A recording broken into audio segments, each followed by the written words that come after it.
It begins in a world that has been destroyed. Among the few remaining survivors, a man in a safety suit keeps searching for food and water. Now the entire world is covered in ice. Everywhere is deserted.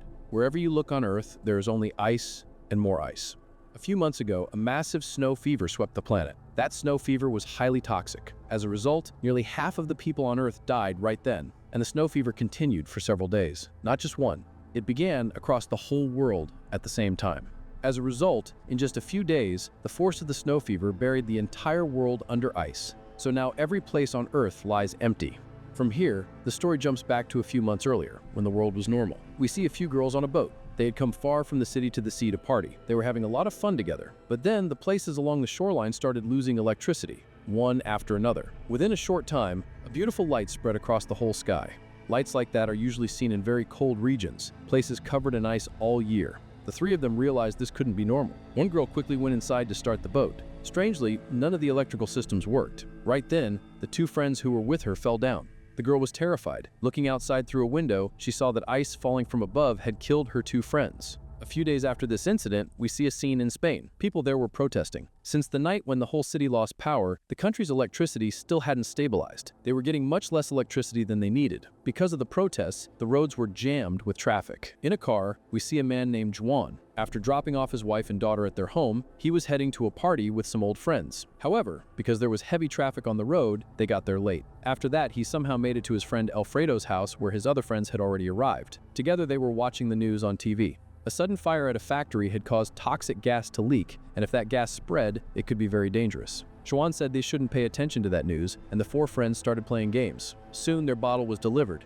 but none of them knew that after today, the whole world would change. Suddenly, the generator shut down. Right then, a woman named Ina, Alfredo's wife, came in screaming because she had looked outside and seen the delivery man lying there dead. Hearing Ina's screams, Joan and the others came over and saw that the man really was dead, and ice was falling from the sky onto his body. Everyone was shocked because it had never snowed in their city before. In fact, snow wasn't supposed to fall in their region at all. Besides, it was summer. Seeing all this, they realized this ice wasn't normal because people were dying from it. There had to be some kind of poison in the ice. So Ina quickly told everyone to shut the doors, windows, and every crack in the house so not even a bit of ice could get inside. They started sealing every crack. Except for Alfredo, the other friends were worried about their families because their families were alone at home. And the scariest thing was that their phones and computers weren't working. So one of them, despite everyone trying to stop him, went outside with a coat over his head, even though it was dangerous. He thought that would keep him safe, but as soon as he went out, he collapsed. Inside, the three friends were heartbroken to see him die like that. Everyone panicked. After a while, they accepted the situation. Slowly, the whole city was covered in white snow. There was no doubt that anyone still out on the streets had died. Just then, they heard a sudden sound from downstairs. Something moving or knocking, and they went downstairs with Harry to see. There they found someone on the other side of a door calling for help. The owner of the house said the door opened straight into the garage and wasn't usually used. They couldn't find the key, so they decided to break the lock. They did it with a hammer. Then a girl came in from outside. She was a delivery girl. Her bicycle had broken down, so she had come into the garage to fix it. And just as she was about to leave, that's when the ice started falling. When the man who was working in the garage had ice fall on him, he died. Then she knew the ice was toxic. She quickly put a plastic sheet from the garage over herself. Because of that, even when ice blew into the garage, she survived. Then Joan got an idea. He thought he would go to his home the way that girl did. His wife and daughter were in great danger. Seeing the girl, they knew that if they covered their bodies, they could stay safe. So Joan tried to start a car in Alfredo's garage. But every car in the garage was broken, so he had to go on foot. The car he drove last night was at a garage far from there, and he could not get to it now. Alfredo took Joan inside. Together, they made a safety suit for him from old things. They also put a gas mask on him, so no toxic air could get in when he breathed. When dawn came, Joan said goodbye and stepped outside. A little snow started to fall on him. Luckily, the safety suit worked. It kept him safe from the toxic snow. Everyone breathed a sigh of relief. Then Joan waved from outside and said he would come back with his wife and daughter. After that, they would all go to a safe place. He left. The scene shocked him. In one night, everything looked destroyed. There were no people on the roads, not even any animals. The temperature kept dropping. His clothes were not warm enough. To escape the bone-chilling cold, he decided to go to his daughter's home fast. Joan took out a map and chose a shortcut. After passing the area behind the station, he walked along the railway tracks. Then he saw a train stopped on the track. Many bodies lay all around. Inside the train, many people were trapped. Maybe the snowfall had started while they were on the train. They have locked themselves inside the train car. Even if they want to, they cannot come out now. If they go outside, they will die. If they stay inside, they will die from lack of food. So they asked Joan for help. Joan went into the train. He gave them a bottle of water and said he had nothing else right now. He would try to bring help for them. Until then, they must not go outside. Then Joan kept walking and finally reached the building. There, many people and many dead bodies were lying, but luckily many had realized the ice was killing people, so they protected themselves in time. Joan quickly went up to the 10th floor and into their apartment where his wife, she was very happy to see Joan alive. But Joan learned that his daughter, Clara, was not at home because last night she had gone to a party with a friend. Joan got angry when he heard this. Worse, Ilara did not know the address of Clara's friend's home. Joan decided to go straight to Clara's school. Maybe the school would have all the students' addresses, but as soon as he opened the door, he saw all the neighbors standing at their doors. News that Joan survived the ice had spread.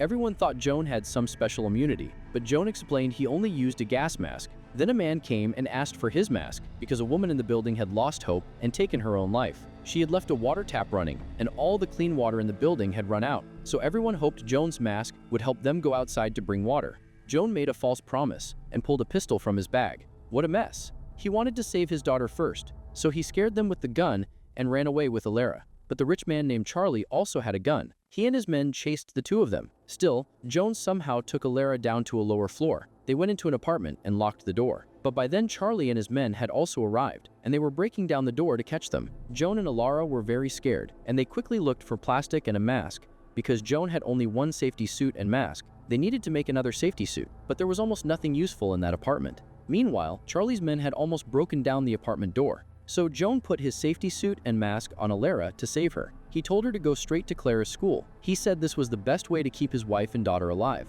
Ilara did not want to leave him. Joan said she had to go for their daughter. He would try to stay safe. If he lived, they would meet again. He pushed Ilara outside. Right then, Charlie and his men broke the door. To escape, Joan saw a plastic bag. He put it over his face like a mask and broke a window. Snow blew into the apartment. Charlie and his team saw it and ran away in fear. Soon, the air in the bag ran out. Joan stepped outside.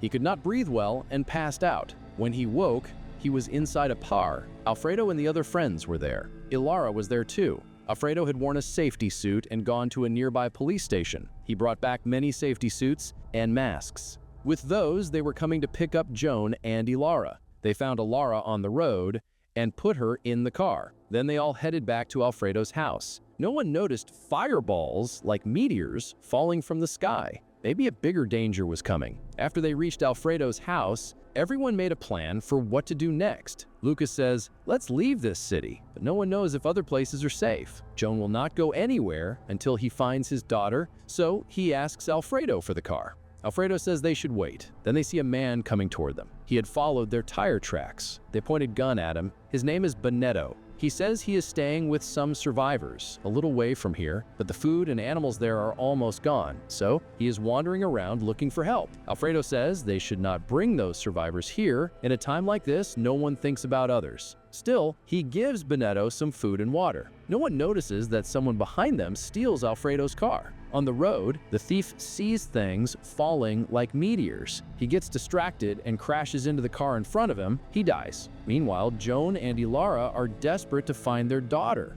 After the night passes, they say goodbye and go out to look for her. Now, the snowfall is very heavy. They cannot see the road ahead well. They look for any car. Luckily, they find one. Then they hear the sound of cars nearby. It is other survivors. They're out loading food and water. Joan and Ilara hide and watch. They see many groups like this moving around the city. They loot as much food and water as they can from homes and stores and keep it for themselves so they can live longer. They do not hesitate to kill people for food and water. After waiting quietly for a while, Joan and Ilara see that the team is left. They go straight to their daughter's school. Luckily, they find the address of their daughter's friend. As they're about to leave the school, they hear a noise from the cafeteria. They go to the cafeteria door. They find that 2 days ago, when classes were still running, some bully kids locked a boy named Pablo inside. He has been trapped there for almost 2 days. Because he was in the cafeteria, he did not have much trouble getting food and water. Joan calms him and explains that the world is not the same. Everything is destroyed. When Pablo does not believe it, Joan shows him the bodies outside of the kids who locked him in. Meanwhile, back at the house, Alfredo sees thieves looting all the nearby shops. So they had to go out again to get more food. If they didn't, nothing would be left for them in the days ahead. Alfredo told his wife, Enna, to let the delivery girl stay in the house, and he went out with another friend in a different car. The two of them also planned that after they brought the food, they would seal their garage and home from all sides. They knew that once their food ran out, other looters would attack their house. After going a short distance, they stopped at a place with many metal tools. They decided to collect tools from there because these could help them seal the house. But inside, they found several other survivors there, including Benito. Alfredo and Ina realized this was Benito's place. Since Alfredo had helped Benito, Benito wanted to help in return. He told Alfredo he had found a safe island that was still protected from the snowfall. There were already some survivors there, and even a military camp. The military was giving protection there. So Benito and his team would set off for that island. Alfredo and his team could join them if they wanted, because there was no point in staying here. They had to try to survive. Benito's offer sounded good to Alfredo.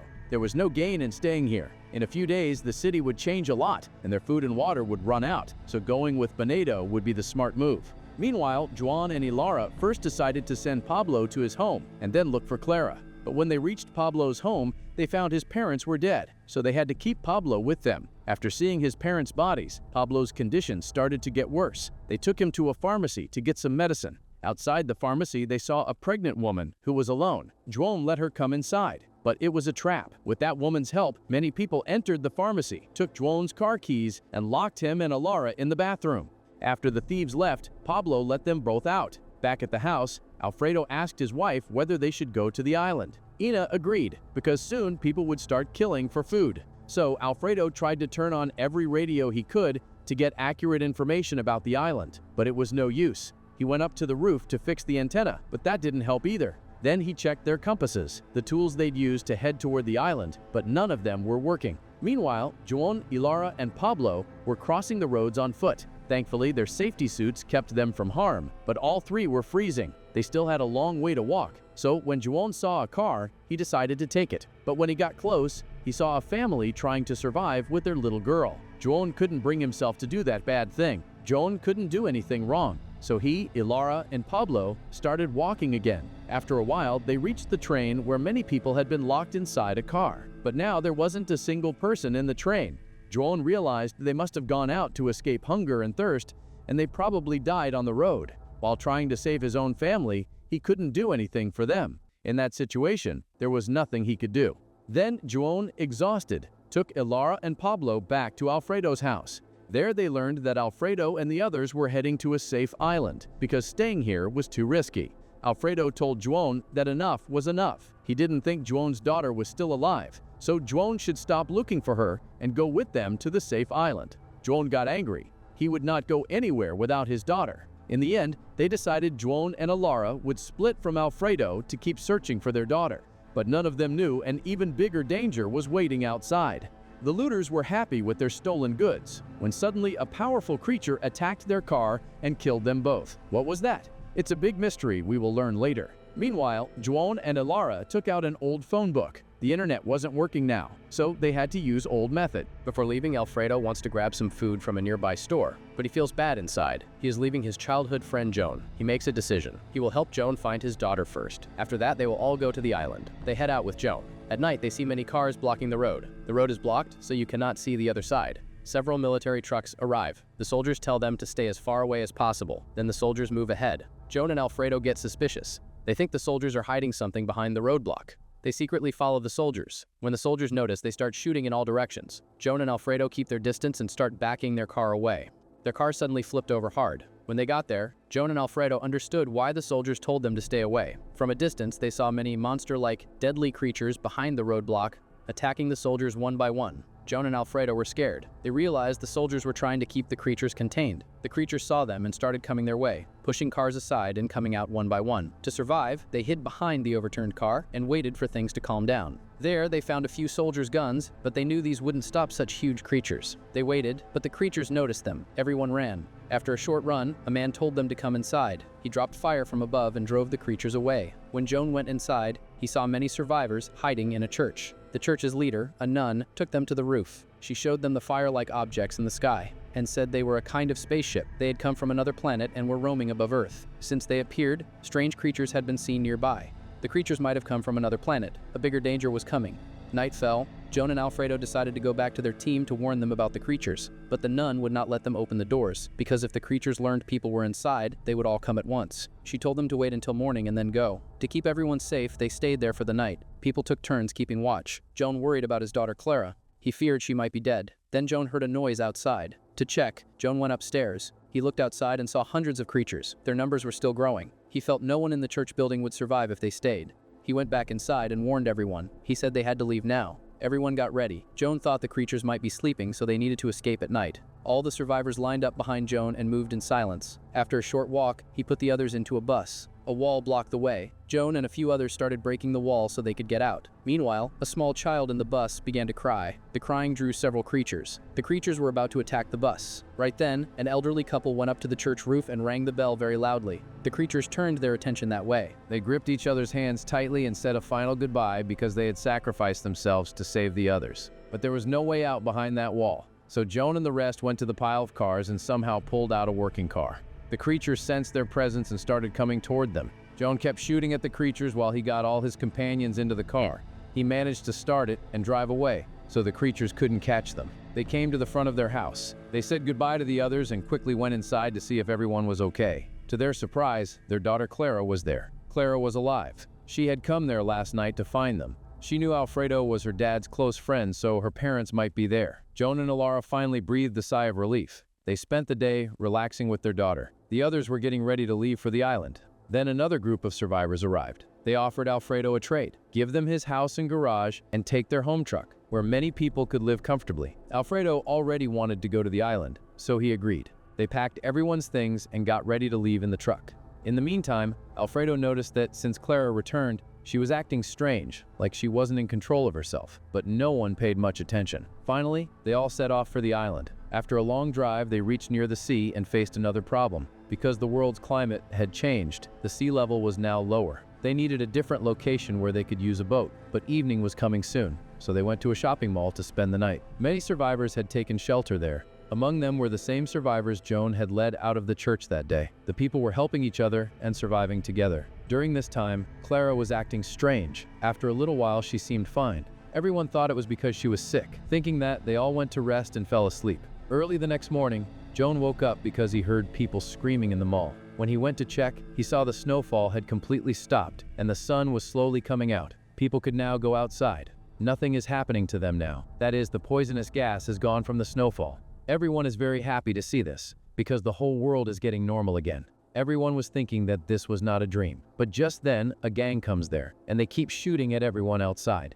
Everyone then starts running from there to save their lives. Meanwhile, Joan is here to save her team. She starts fighting with that gang alone with his gun. Luckily, army soldiers arrived to save them. They attacked the gang and rescued all the survivors. The soldiers took everyone to a safe place. On the way, they saw that the sun was out, the ice was starting to melt, and the sea was slowly filling back with water. Even though everyone knows aliens are roaming the earth, they still pose a danger. Over the next few weeks, Joan and the other survivors start living with soldiers at a camp outside the city. They work together to get food and water. The soldiers also train them so they can fight the creatures and keep the planet safe. Meanwhile, radios and other electronic devices slowly start working again. Through the camp radio, they learn the toxic gas has cleared from the whole world, and people are slowly returning to normal life. Still, no one could understand how it all started or how it stopped. So far, none of them had been able to enter their city. Then one day, the soldiers decided to send a few people into the city to see if it was fit to live in. To get there, they had to use a train that went straight to their city. The next day, they entered the city by train. After they got off, they saw many places were destroyed. The whole city was abandoned. No people anywhere. They checked every area and were shocked. There was not a single creature in the city. They did not know where the creatures had gone. Maybe, since the toxic gas was gone from Earth, the creatures had left. But in many parts of the city, they saw some people acting strangely.